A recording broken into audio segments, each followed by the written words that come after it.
Hello and welcome to Prism of the Past, a weekly series about historical events, people, and situations, from the fascinating to the forgotten. I'm the Illuminati, and today we're talking about a topic near and dear to me, Hashima Island. I actually made a video about this island a while back, and it was one of my very first long-form type content things when I moved away from Reddit content. After seeing this place in the movie Skyfall, I became so fascinated to probably an unhealthy degree with Hashima Island as well as the story and history behind it. However, the video that I made about it came out ages ago, and I'm talking we're gonna be going on like a year and a half, almost 2 years at that point, and it didn't really get the attention it deserved, and I didn't really do it the justice that it deserved either. So here I am again, doing a deeper dive on the topic and sharing my love for Hashima Island once again with all of you. So let's just jump into it. Hashima Island, better known as Battleship Island, lies about 9 miles off the coast of Nagasaki, Japan. It's one of the many islands in the Nagasaki prefecture, over 500 of which are uninhabited. However, as the buildings on the island suggest, this place wasn't always abandoned. Modern Japanese history can be divided into 4 periods. 1600 to 1868 is the period of the Tokugawa shoguns, the feudal political order with economic and social change occurring in a gradual manner. This period saw growing urbanization, the spread of popular education, and the rise of the merchant class. Between 1868 to 1890 is the early Meiji period, rapid modernization and dramatic change of political, social, and economic institutions, meeting the challenge of the West by following its model. 1890 to 1945, Imperial Japan, constitutional policy with the emperor as reigning monarch, industrialization, urbanization, and an increasingly mobile society. Drive for international status and world power, including imperialism in Asia, and finally war with the United States. 1945 to present is contemporary Japan, democratic reform under Allied occupation, stable political democracy, high economic growth in the 60s and 70s, followed by political instability and recession in the early 90s. When coal was first found on Hashima Island in 1810, it wasn't seen as an incredibly valuable resource. However, a few decades later in 1868, Japan entered the Meiji period, as we mentioned. One source explains, "In the middle of the 19th century, Japan's ruling shogunate was a weak feudal order unable to control all of its own domains, much less defend the nation against a threat from the Western powers. This threat materialized in 1853 with the arrival of Commodore Matthew Perry and a squadron of the U.S. Navy demanding that Japan open commerce with the West. The result was a series of unequal treaties in which Japan was forced to concede special economic and legal privileges to the Western powers. Beside Japan lay China, weak and humiliated, an example of what could befall a great Asian nation unable to defend itself against Western imperialism. Determined that Japan should not share fate with China and convinced that modernization depended on abolishing the feudal order, a group of middle-ranking samurai overthrew the military government of the shogun in 1868 and set Japan peaceably on a course of radical modernization, perhaps unparalleled in history. Carried out in the name of restoring rule to the emperor, who then took the reign name Meiji, meaning enlightened rule. The Meiji Restoration was in many ways a profound revolution.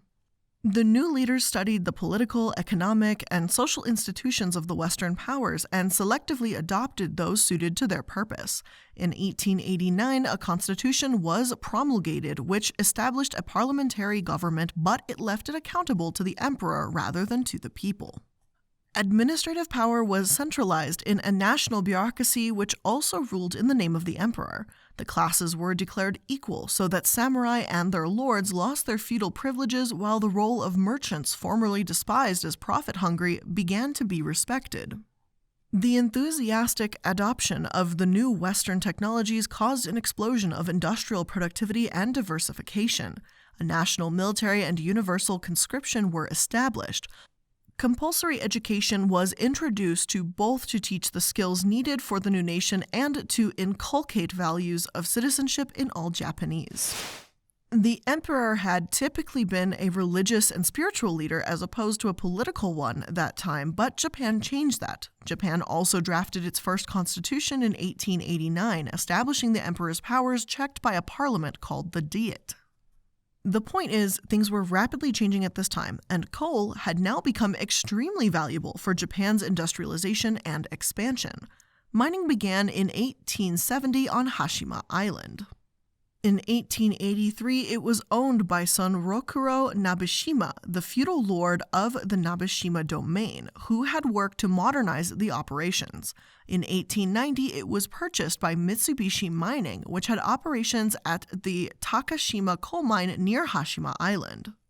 The purchase price was 100,000 yen, equivalent to 2 billion yen in today's economy. At the time, Mitsubishi itself was a young shipping company. Yataro Awasaki founded the company in 1870, and he played a major part in expanding the company when he purchased the Takashima coal mine in 1881. Mitsubishi's website states, "The previous owner, Shojiro Goto, had acquired the mine from the Japanese government, and owing to poor management and the lack of expertise in the mining business, ran the company into disarray. Yanosuke Awasaki persuaded Yataro to purchase the mine through his comprehensive assessment of its estimated reserves and business potential. Under new management, the mine later emerged as a profitable enterprise as new mining technology was introduced." With their history, it's not hard to see why Mitsubishi bought Hashima Island. I know many of you probably know them as the car company, considering that, that's kind of one of the things they're known for today, but they started with shipping, and Hashima was a massive project that they actually undertook. One of my sources states, at Hashima, Mitsubishi launched a project to tap the coal resources under the sea bottom, successfully sinking a 199-meter-long vertical shaft in 1895 and still another shaft in 1898. The company also utilized the slag from the mine to carry out a series of land reclamations, thereby creating flat space for industrial facilities and dormitories. Completed around 1907, the high seawalls gave the island the appearance of a battleship riding the waves. The resemblance was so uncanny that a local reporter dubbed it Gunkanjima Battleship Island, a nickname that soon replaced the official name in common parlance. Hashima was producing about 150,000 tons of coal annually, and its population had soared to over 3,000 when, in 1916, Mitsubishi built a reinforced concrete apartment block on the island to alleviate the lack of housing space and to prevent typhoon damage. This was Japan's first concrete building of any significant size. The fact that America's first large-scale concrete structure, the Ingalls office building in Cincinnati, was built only 14 years earlier shows that the building on Hashima was a frontrunner in a new era of Japanese architecture.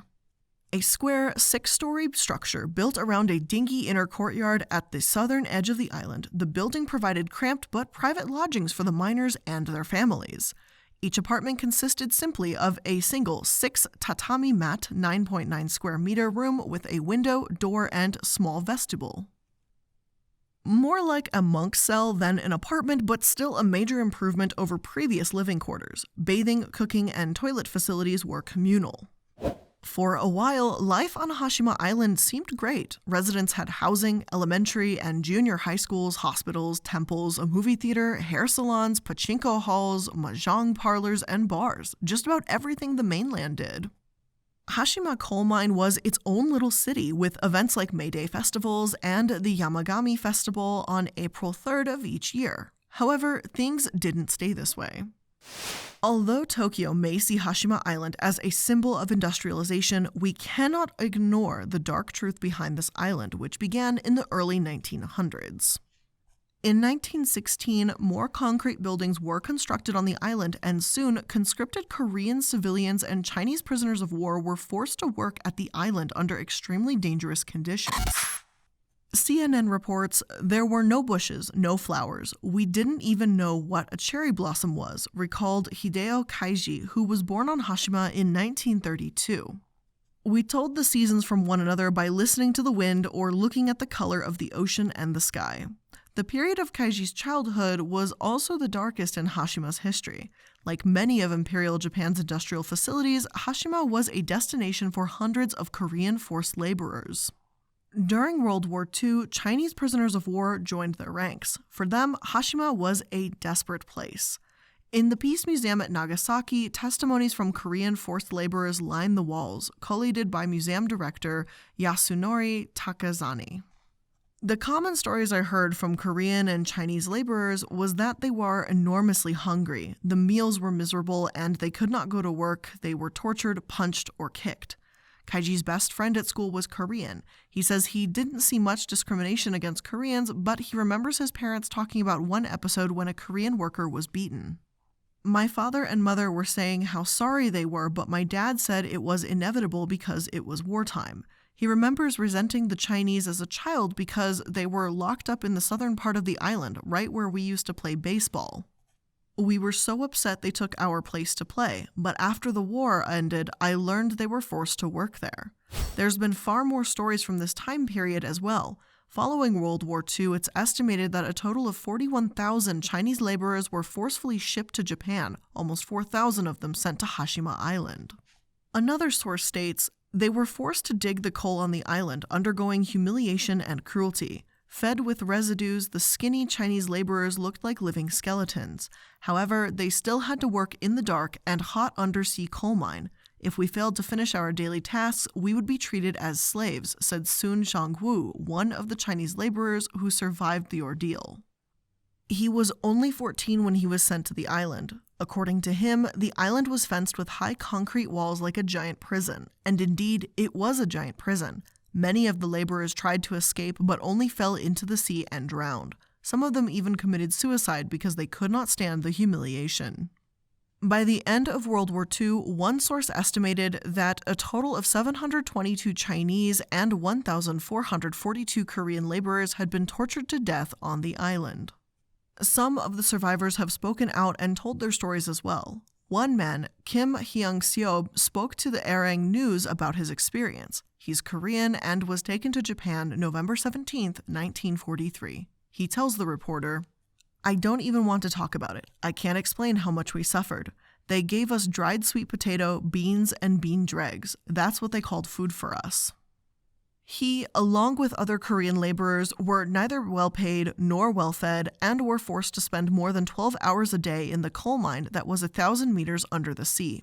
Another survivor, Lee In-un, said that some laborers tried to escape from hell, but failed. The land was visible from the island. It was right across the sea. Some tried to escape by swimming and holding onto wooden panels, but they died. The Japanese citizens had modern, newly built apartments while Korean laborers were crammed into older buildings, photos of which can be found online. Mitsubishi's page about Hashima Island itself is strangely, and I mean that but probably intentionally, lacking any of this information. Another source, this one Korean, claims working conditions in the coal mine were unspeakable. The miners had to labor for long periods of time in narrow mines where they could not stand upright. In a pamphlet handed out to visitors to the island, the average temperature in the coal mine was 30 degrees Celsius and humidity was 95%. It was very harsh to work in the face of dangers such as gas explosions. In the case of Takashima, another coal mining island next to the warship island, it was known as Hell Island, meaning you must die to leave the island.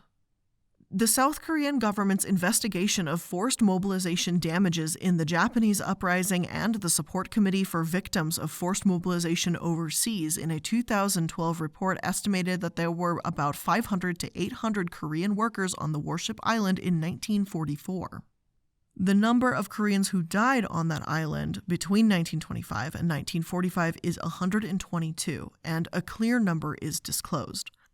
A member of the Japanese civic group Nagasaki's Meeting to Protect the Human Rights of Koreans in Japan visited the island and died during this period, including 1,162 Japanese, 122 Koreans, and 15 Chinese names, origin, date of death, and cause of death. This is because they found the official document cosmetic license of the government office in Korea. Among them, when looking at the causes of death for Koreans aged 17 and older, 30% soldiers, 14% deaths due to trauma, and 26.1% of the deaths were found.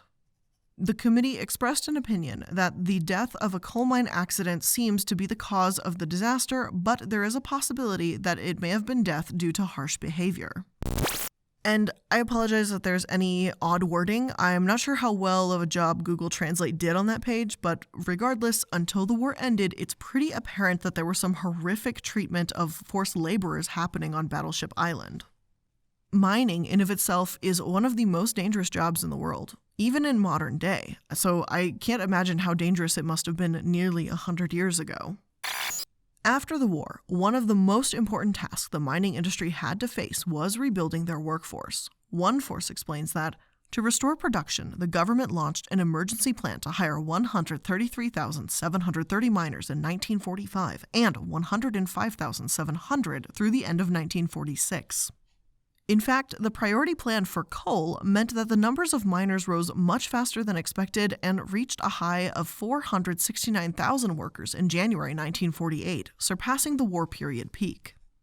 Given the high mobility rate of these new miners, the main concern became to stabilize them. For this purpose, mining companies tried to develop their knowledge of miners' everyday life and started conducting regular social surveys. Starting in July 1947, the Coal Industry Confederation took regular surveys of mining households' budgets in 50 mines across the country. Their budgets displayed certain characteristics. A huge share of household income was directly earned from work for the mining company. The share spent on housing, including water and electricity, was very low, and their nutrition became stable as of the end of the war. Apparently, by 1959, Hashima was one of the most densely populated areas on Earth, with 5,259 people living on just 16 acres. Yet it wasn't much longer before operations on the island ceased altogether. Despite this boom, in 1974, the coal ran out. As petroleum replaced coal in the 60s, many coal mines were shutting down too. Hashima Island was closed in January 1974, and by April 20th of that year, the final inhabitants left. No one's lived there since. Mitsubishi owned the island until the early 2000s. On their site, they explain, in 2001, Mitsubishi Materials Corporation donated Hashima Island to Takashima Town. In 2005, a merger between Nagasaki City and Takashima Town placed Hashima Island under the administrative control of Nagasaki City, and in 2008, Gunkenjima was open to the general public. In the following year, they proposed that Hashima Island be recognized as a site of Japan's Meiji Industrial Revolution. In 2015, it was listed as a UNESCO World Heritage Site as part of the Sites of Japan's Meiji Industrial Revolution. This has increased its popularity as a travel destination for visitors, so even after closing, Gunkenjima Island has remained an important part of Japan's industrial history. The island now serves as a reminder of the hardworking people who supported the growth of Mitsubishi and the modernization of Japan. And this is where the massive controversy around this island comes in. UNESCO, or the United Nations Educational, Scientific, and Cultural Organization, listed this as a World Heritage Site. I'm not saying they were completely wrong to do so, but many have argued that UNESCO, as well as Japan, have ignored or minimized the fact that forced laborers were tortured there. Back in 2015, even Mitsubishi addressed the topic. The Guardian wrote, Mitsubishi, which developed Gunkenjima and other wartime employers of forced laborers, insist that all compensation and reparation demands were settled by post-war treaties. Officials from both countries have been locked in negotiations in an attempt to bridge the gap. Reports suggest that they could strike a deal in which the South Korean government would drop its opposition in return for Japanese backing its own heritage applications. They haven't been able to fully agree yet, an unnamed government official told South Korea's Yonhap news agency on Friday. The Japanese have agreed with us in principle, but the devil is in the detail. Reports this week said that Seoul would not block the bid, but would stress that the site's darkest secrets be clearly stated in UNESCO documents. Rampant racism and discrimination meant Koreans were treated as second-class subjects and would have been assigned some of the hardest and most dangerous jobs, said William Underwood, a U.S.-based expert on forced labor in wartime Japan. Underwood said Japan's bid has been soured by recent moves by conservative politicians to rewrite the country's wartime narrative by insisting, for example, that tens of thousands of mainly Korean women who worked in wartime brothels were not coerced. I obviously cannot speak for Koreans, but I'll mention a few more perspectives in just a moment. But I think it's telling that Mitsubishi would not only omit this information from their website, but state, oh, reparations have already been made. This isn't an issue of money necessarily, not where I see South Korea demanding that Japan pay them for what happened, but the only thing the Koreans have demanded is that the full truth be told if Hashima has UNESCO recognition. I don't think that's too much to ask by any stretch of the imagination. I know that Mitsubishi is a well-known car company and electronics and all of that as well, and they probably don't want to have the public hearing about what happened on Hashima Island when they owned it. However, I'd respect a company more if they recognize and apologize for that dark past and agree that the truth be told, as opposed to one that's just saying, oh, reparations have been made, so we don't have to acknowledge it's happened anymore. As one Korean news source states, for Koreans, Hashima, a former coal mining facility touted by Tokyo as having contributed to the modernization of the country, is a haunting reminder of tens of thousands of laborers forcibly conscripted to work for Japan during its brutal colonial rule from 1910 to 45. In July 2015, 23 Japanese industrial facilities from the Meiji era were designated as UNESCO World Heritage Sites during a meeting of the World Heritage Committee in Bonn, Germany. Seoul at the time strongly opposed the UNESCO designation because forced labor had been employed at 7 of those facilities, including Hashima Island. In turn, Japan pledged under a World Heritage Committee recognition to make sure to convey the full history of each site. Last week, a new information center on the 23 facilities from the Meiji Industrial Revolution in Tokyo opened to the public. But the information presented at the center fell short of the promise made by Japan 5 years ago to UNESCO to properly commemorate wartime forced labor victims. Instead, the center appears to try to ignore or gloss over the brutalities faced by forced laborers by introducing testimonies by survivors saying otherwise. 5 years have already passed since UNESCO World Heritage Site designation, and we can't help but conclude after seeing the information center that Japan didn't have the intention from the very beginning to tell accurate history, and what the pledge was only to appease the World Heritage Committee to get the designation. This article was released in mid-2020, so it must be truly frustrating and frankly insulting to see the true history of Hashima be erased. Japan has officially admitted that the island had forced labor, yes, but they still seem to avoid this when it comes to the actual site itself. Back in June 2018, one source stated that a message at the Industrial Heritage Information Center mentioned that Japan imposed a citizen mobilization order during the Pacific War, but it included no clear mention of the forced labor of Koreans. Japan has had years to rectify this, and in 2018, they were supposed to make changes that told the full truth of Hashima Island. Even if the truth is painful, and the history of the place most certainly is, I completely sympathize with the South Koreans that feel this only does a disservice to those that died there. One source states, Takazane, the museum director, says Japan needs to address the issue more honestly. Auschwitz is registered as World Heritage Site so people can remember the historical crime. As for Hashima, some do not want to remember that dark side and focus instead on its contribution as a locomotive of Japan's industrialization. That's a betrayal of history. And I think a lot of you know the deal that I'm absolutely about getting to the bottom of a matter. I absolutely admit I've got my biases here and there, but I do want to find out what's happened and what the facts of a situation are, regardless of my feelings around them. And Hashima is an island that I do want to eventually visit, and I believe they're going to, or they have continued to allow visitors to visit the island, and I would love to visit one day and see what it looks like. But to me, it has such a sad but an interesting history, and to just completely gloss over that is incredibly disappointing. It's a viable part of its history, and I think the good and the bad need to be recognized as to what happened on that island. So then, if tourists are traveling to Hashima, they deserve to know the full truth, and families of the Koreans that did suffer and die there deserve to have it told. In my first video on this from 1.5 years, 2 years ago, I said that we would have to wait in the following years to see if Japan would keep its promise and include the full history of Hashima, and I am disappointed to see that this does not appear to be the case at all. There is still more information about Hashima out there, and more that's happened on the island in recent years. For example, some scientists are trying to save it and preserve the past. Noguchi, one of the men that's been studying Hashima Island along with a team of researchers, states that with proper care, these buildings may survive. Right now, the buildings are close to collapsing, and in part because of those dangers, most of the island is blocked off. Harsh weather also plays a role in visiting for safety's sake. The island's been featured in tons of films and even video games like Skyfall, as we mentioned earlier. In 2013, one article states Google actually sent an employee to the island with a Street View backpack in order to capture its condition and a panoramic view to see it in all 360-degree angles. You can take a virtual walk across the island now, and Google also used its business photos technology to let you peek into the abandoned buildings, complete with ancient black and white TVs and discarded soda bottles. Welcome to one of the most creepy places technology has ever brought to your computer screen. And I highly, highly recommend checking this place out online. It's beautiful in an eerie, frozen sort of way.